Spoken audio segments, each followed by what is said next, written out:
On the evening of the 24th of February 1978, 5 friends from Northern California set off to watch a basketball game. They never returned. Months later, 4 of them were discovered dead in the remote wilderness of the Plumas National Forest, 70 miles from their intended destination. The 5th man has never been found, alive or dead. The disappearance of the men from Yuba County is a case we have explored before. However, in the years since, Bedtime Stories has become aware of previously unavailable information that sheds an entirely different light on this infamous story. Thanks to the work of one diligent investigative writer who graciously agreed to collaborate on this, we may finally be ready to revisit the tragedy of the Yuba County 5.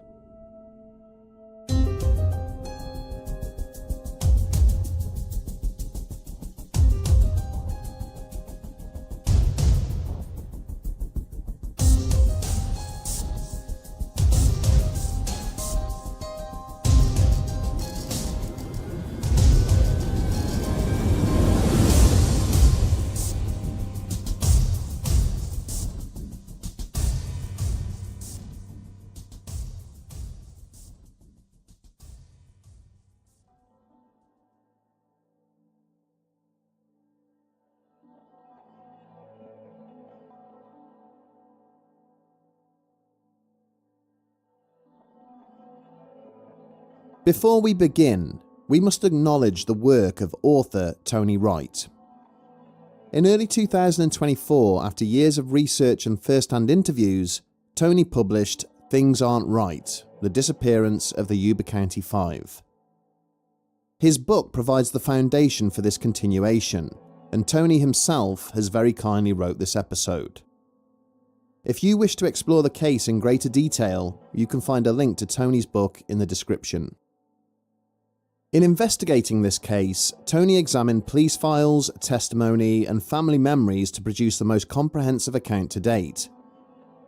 His work has not only uncovered new insights, but has also challenged many long-standing misconceptions about the men at the heart of this story. For too long, the disappearance of the Yuba County 5 has been framed around their supposed disabilities, with the men often dismissed as helpless or childlike. This characterization is misleading.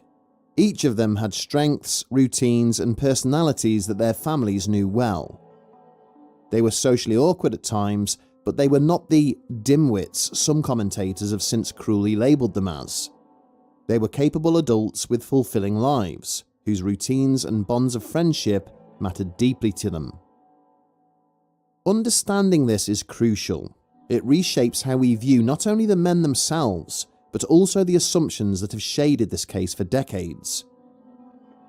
To appreciate why the narrative of vulnerability and incapacity has lingered so strongly, we must return to the events of the 24th of February 1978, and to the men at the centre of this enduring mystery.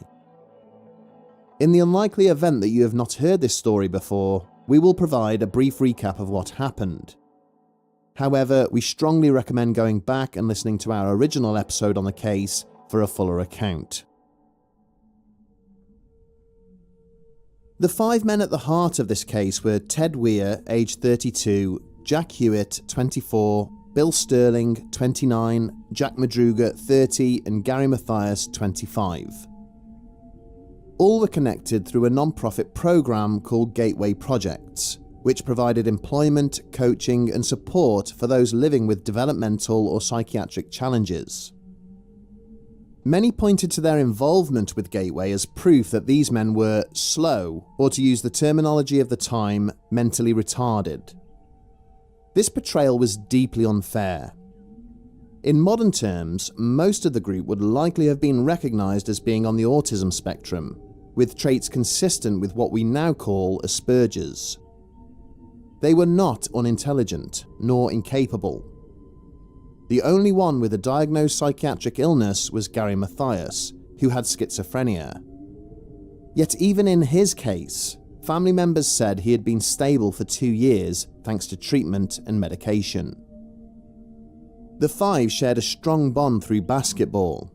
They played for Gateway's team, the Gators, and were due to compete in a big tournament on the morning of the 25th of February 1978. The night before, on the 24th, they drove Jack Madruga's 1969 Mercury Montego north from Yuba City to Chico to watch UC Davis take on Chico State.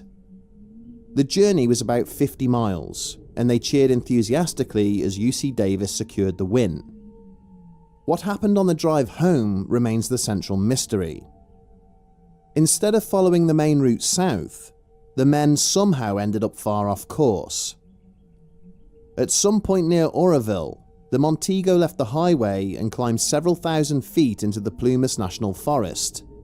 It was winter, the roads snowbound, and none of the men were dressed for such conditions. When Madruga's car became stuck in drifts of snow on a remote forestry track, the group were stranded.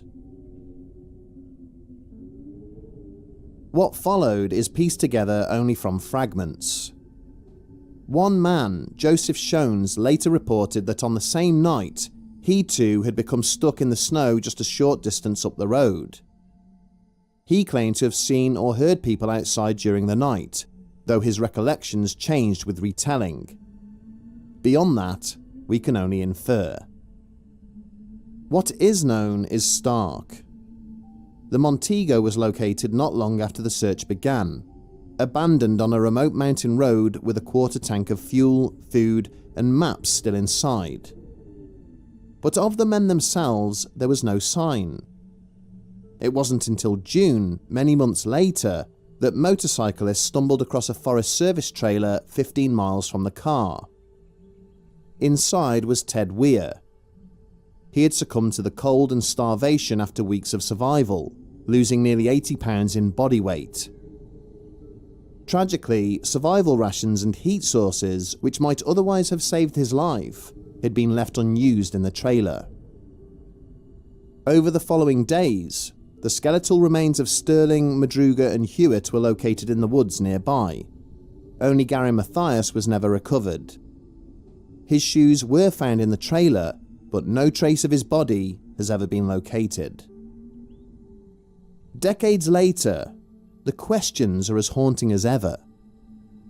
Why had the men driven into the mountains in the first place? Why abandon the car when the road would have been the surest path back to safety? Why did Weir fail to make use of the supplies that could have kept him alive? And above all, what became of Gary Mathias? The facts in this case ceased to add up the moment their car turned onto that mountain road. From that decision onwards, every answer only seems to open the door to more unsettling questions. When we strip this case down to its bare bones, one name comes up again and again: Joseph Shones. As the person who claims to have last seen the men alive, and the only one confirmed to have been on that mountain at the same time, almost every timeline, theory, and official record hinges on his testimony. But before Tony Wright, few people seemed to show much interest in who Joseph Shones was, and more importantly, how he might play into the mystery. Shones was 55 years old in 1978. He was a local of Berry Creek, a small community located around the Oroville-Quincy Highway, and few people who lived there had many good things to say about him. Most described him as abrasive, even something of a bully. He was a heavy drinker and had a reputation for being quarrelsome in public. This is significant for several reasons, but mainly because when the Yuba County 5 went missing, residents of the Berry Creek area were shocked to find that the authorities were trusting Shones of all people. But the truth is that they had no other choice, and neither do we. So let's take a look at the events of the 24th of February from his point of view. That afternoon, Shones had stopped at the Mountain House Lodge, a weathered bar and rest stop perched on the edge of the Plumas. Staff recalled him drinking beers around 5 o'clock, after which he left and began to drive up towards the snow line. At least one employee found this odd, as he was not only travelling away from Berry Creek, but that northern pass was notorious for trapping cars for hours. According to Shones, whilst driving up the snowy incline, his Volkswagen Beetle veered off the track into deep snow. As he struggled to push the car free, he claimed to have suffered a heart attack. Weak and gasping, he crawled back into his car, turned the engine over for warmth, and waited. Hours slipped by. Then, around midnight, he saw headlights and watched another car come to a stop about 100 yards behind him. It was a Mercury Montego, the same model later confirmed as Jack Madruga's car. What happened next? Well, that depends on which of Shones's many versions you believe. In his first retellings, he described seeing 5 figures climb out of the car, pause, and then retreat into the forest without a word. In later accounts, Shones claims he saw a red pickup truck trailing the men, driven by a man with a woman and a baby inside. Sometimes he claimed to see the 5 jump into the bed of that truck. Other times they simply melted into the darkness. Whatever the case, he says he tried calling out for help, only to be ignored entirely. By dawn the next morning, Shones had run out of fuel and was on the verge of freezing, so he began the 8-mile walk back down the highway towards Mountain House. He would later say that he took a moment to investigate the Montego upon passing it, hoping that he might use it as a place to rest. But upon looking at the objects in the back, which included either baby toys or clothes, he decided to just keep walking. Either way, for a man who had just suffered a heart attack, walking this distance should have been impossible. But after hours of what he described as torturous progress, he arrived at Mountain House. Employees say he entered the lodge, ordered water and aspirin, and began talking. However, he said nothing about being stranded in the mountains, nothing about his Beetle getting stuck in the snow, nothing about having a heart attack, and nothing about seeing 5 strangers in the night. At least one witness claimed he repeated the phrase, "I should have done this 2 years ago," several times, which he found odd. For a man who should have been in urgent need of medical attention, his behaviour makes little sense.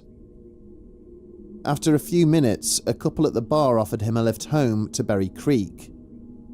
Along the way, they say he complained constantly about the man's driving, which would again seem unusual for someone who had nearly died on a frozen highway just a few hours earlier.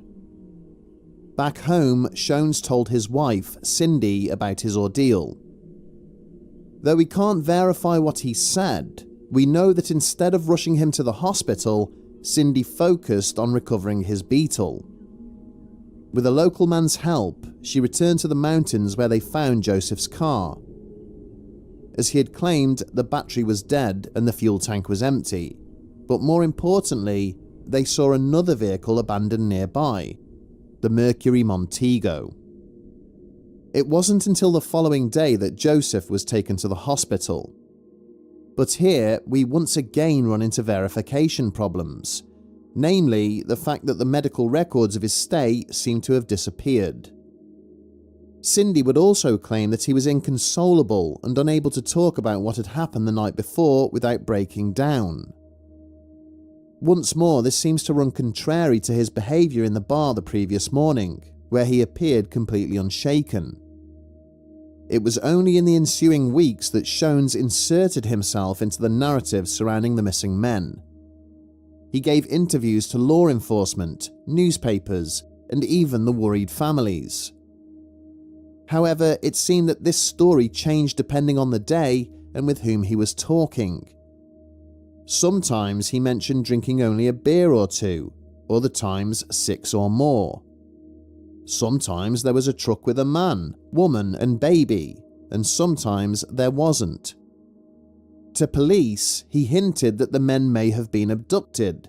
To journalists, he suggested that they had simply ignored him. And yet he remained the only witness who could place them on that road. The contradictions led many to doubt him. Some thought he might be angling for the $10,000 reward, adjusted for inflation, the families had offered for information. Others wrote him off as lonely, embellishing or even fabricating stories to gain attention. But there is also the possibility that he was hiding something darker. He had a reputation for throwing his weight around, drinking too much, and acting unpredictably. Some wondered if he had perhaps crossed paths with the 5 men and played at least some role in their decision to leave their car that evening. Because even to this day, the idea that the men would abandon the shelter of the car leaves people baffled. According to the vehicle's specifications, it could have idled for anywhere from 5 to 8 hours on a quarter tank of fuel, long enough to keep them warm through the night. The only way the men, 2 of whom had military training, would leave that relative security would be if it was not safe on that road for some reason. This has led many to focus on the sometimes there, sometimes not factor in Shones' story. The red truck. If this part of his tale is genuine, then there were others present that night. As to what role, if any, they played in the men's disappearance, it is all lost in the ever-shifting recollections of Joseph Shones. For nearly half a century, the case of the Yuba County 5 has generated theories, some tame, some bizarre. The problem is that few, if any, can satisfy the 4 key mysteries at the heart of the story. Why did they turn up that road instead of going home? Why did they leave the car after getting stuck? Why did one or more of them live for several weeks or possibly even months in a trailer filled with food and provisions, and never once attempted to seek help? Lastly, what became of Gary Mathias? Many agree that it's possible the men were chased up the mountain road. If they were hiding from someone, it would explain why they abandoned the car and why they chose to stay in the trailer. But who was chasing them, and why? Previously mentioned theories about potential altercations after the basketball game can somewhat be dismissed. They would almost certainly not have stopped at the convenience store for snacks if someone was pursuing them, and they would have likely not driven the 23 miles to Oroville before deciding to make a run for the mountains. If they needed help, the city would have been the best place to find it. But what if the altercation took place in Oroville? Mathias had friends there, so it might have been a potential stop. And since the men were adults in good spirits, it's not impossible to imagine them stopping somewhere else along their route. This matters because, back then, the town was considered quite rough around the edges, with a reputation for drunken fights and unsavoury company. With their perceived disabilities and awkward social skills, the men would, unfortunately, have been prime targets for locals looking to cause trouble. Some have suggested that Madruga and his friends could have been harassed, mocked, and chased away. In that scenario, driving into the Plumas may have been a desperate attempt to shake pursuers. This might also explain why there was an open California road map found in the back seat. Had the men been looking for a way off the road before getting stuck? If they had been chased, this would also explain why they would have abandoned their car, as it would have instantly been spotted by their pursuers. For those who think it unlikely that the men would have been targeted so randomly, there is another version of this theory. It focuses on Gary Mathias, the only person who was never found. Some Oroville residents claim that Gary had clashed with some locals in recent months, even getting into a fight with an unknown man at a party. There are also stories indicating he had a confrontation with a man named Farron Delosier, who just so happened to be married to Jack Hewitt's sister. Could someone with a grudge against Mathias have spotted him and forced the group up the mountain road? Many argue that it seems more plausible than a complete stranger doing the same. In our first episode, we mentioned how in 2017, a person claiming to be Hewitt's sister-in-law came forward to state that Mathias had been attacked and thrown off a bridge, causing his friends to panic and flee for their lives. This could theoretically explain why Mathias was never found. and there is indeed a large bridge, the Bidwell Bar Bridge, at the entrance to the highway. This could be further supported by the fact that some claim shell casings were found at the entrance to the mountain pass. If someone had shot at the men, they would have been well justified in driving further into danger. It sounds like a long shot, but the fact that a couple of Jack Hewitt's extended family members seem to be involved raises a lot of questions. Others point to a similar occurrence, only this time the suspect is a town bully, mentioned by Gary's family. In the 1990s, rumours even circulated that this man had confessed during a church service to leading a group of disabled men to their deaths. No direct witness ever came forward to substantiate the story, but it fed into the idea that someone in the community knew more than they were letting on. It's possible that this has to do with yet another frequently overlooked facet of the story. The fact that Gateway Projects, the local program that supported people with disabilities, had been the subject of targeted harassment for years. Between 1975 and 1976, a local who was never identified set off a spate of arson attacks on Gateway facilities, even setting several cars alight. The most shocking incident came on the 6th of April 1975, when Gateway's director, Donald Garrett, answered a knock at his apartment door and was doused in fluid before being set ablaze. He died almost instantly. The crime was never solved, though rumours swirled about jealous lovers, grudges and feuds. It's been theorised that one or more members of the Yuba County Five may have known something about the arsonist's identity. If true, then their disappearance could have been an attempt to silence them permanently. Some researchers have discovered a possible suspect for the arsons and murder of Donald Garrett, but no name has yet been disclosed. Of course, this wouldn't be bedtime stories if we didn't consider at least one possibility involving the paranormal. And when we revisit the details of this case, there is one particular police report that stands out as curious. It records a witness, Janet Kathleen Enzera, who told investigators that Gary Mathias had confided in her more than once about a recurring dream. In it, he claimed that he and several others would one day vanish, taken away alongside strange lights and people from outer space. At the time, her statement was dismissed as irrelevant. They simply depicted the ramblings of a man known to suffer from psychiatric illness. But placed alongside what happened to the men, it becomes harder to ignore. What if Gary's nightmare was not delusion, but premonition? What if his illness allowed him to somehow tap into a higher plane of consciousness?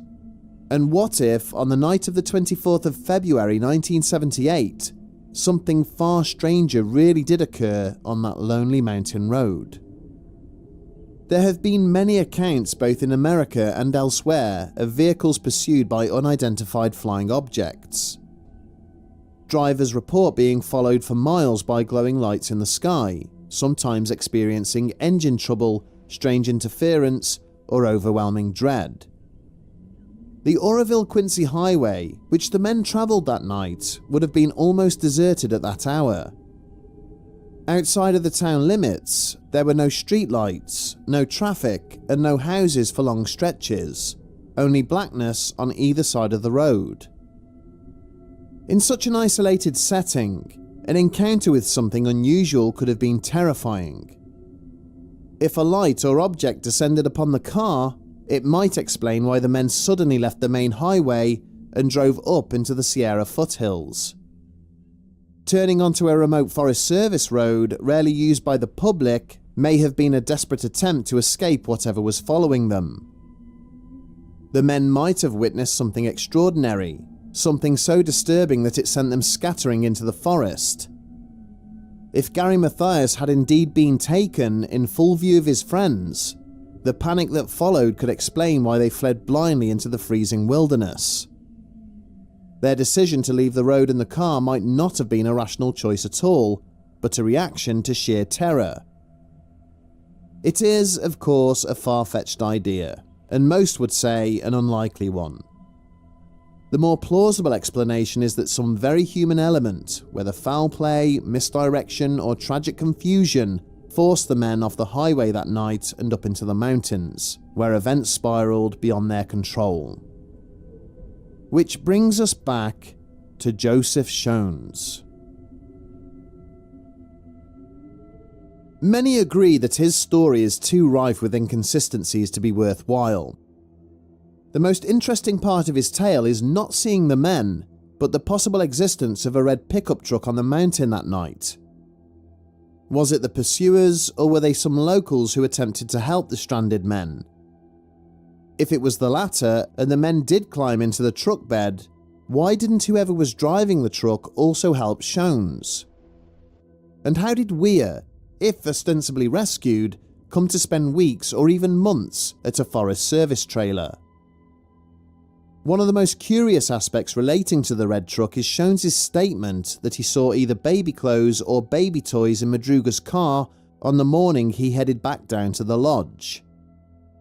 The police reports mention no such items, but since the Montego was not found until the 28th, there would have been plenty of time for someone to come back and retrieve them. Admittedly, Shones' infrequent insistence that there was a woman with a baby in the truck is odd, and would seem to indicate an innocent family stopping to render aid to the men. But if this was the case, why have they never come forward to tell their side of the story? What seems most consistent about Shones' accounts is that he is not a reliable witness. The tale of the heart attack, when coupled with his subsequent 8-mile walk through freezing conditions, does seem far-fetched. With a $10,000 reward in place for those who provided information about the missing men, it seems entirely possible that Shones and even his wife fabricated the entire story. Still, his appearance at the bar that morning indicates that he was on the mountain the previous night, for one reason or another. This leads us to one final, darker possibility.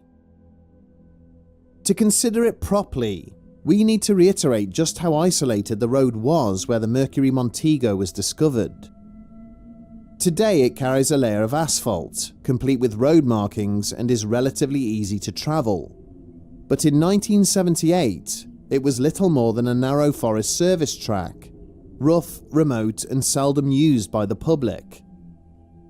With that in mind, we are left to ask, just what are the odds of a shady character like Joseph Shones being on that very road on that very night, when one of the most enduring mysteries in US history occurred?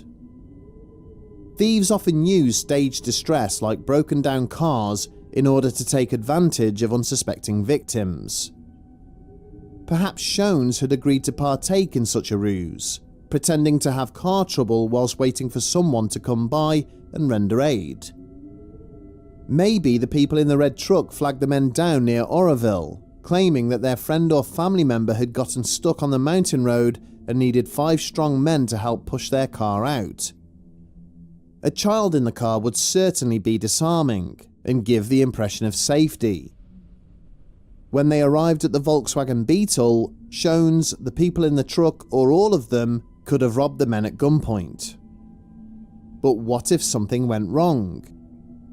What if Matthias fought back and was killed, sending the other men running into the woods? Worried that they might return and report the incident to the police, the family and Shones might have waited in their vehicles, giving them time to clean up the scene. And maybe, when the men didn't show up the next day, the thieves took the keys from the car, split the money, what little of it there was, and went their separate ways, convinced that the wilderness would deal with their victims, which, unfortunately, it did. It is thought that only Weir had managed to make it to shelter, but he was in no shape to seek help. He lived for weeks on what food he could find, but eventually succumbed to the elements. As for Shones, the morning after the robbery, he realised that his car wouldn't start for real, forcing him to travel back down to the lodge. When the investigation began, he knew that employees would be able to place him on the mountain that night, and he concocted the whole heart attack story as a cover. This chain of events, while speculative, does tie together many of the loose ends. It explains nearly everything about that night, including why the people in the red truck never came forward and why it only sometimes appears in the story. Shones may have been having trouble separating fact from fiction, and once he slipped up about the truck, he had to weave it into the overarching story. Unfortunately, Shones has long since passed away, and took the truth of those events with him. The Yuba County Five did not simply vanish. They travelled up a road they had no business driving on, where they abandoned a perfectly good car for a perilous 15-mile trek in deep snow. Why? That's the question that has hung bleeding in the air for nearly 50 years. Fortunately, Tony Wright's book and the work of other independent researchers have brought fresh attention to long overlooked details, particularly the shifting testimony of one Joseph Shones. For the families of Ted Weir, Jack Madruga, Bill Sterling, Jackie Hewitt and Gary Mathias, this offers a measure of comfort that one day, the truth of what happened on that frozen February night might finally come to light. Decades later, the fate of the Yuba County Five continues to haunt the silence of the Plumas National Forest.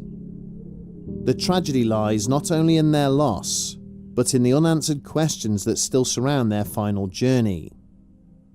Until those mysteries are resolved, their story endures. A reminder of lives cut far too short, of five friends who set out together but never returned.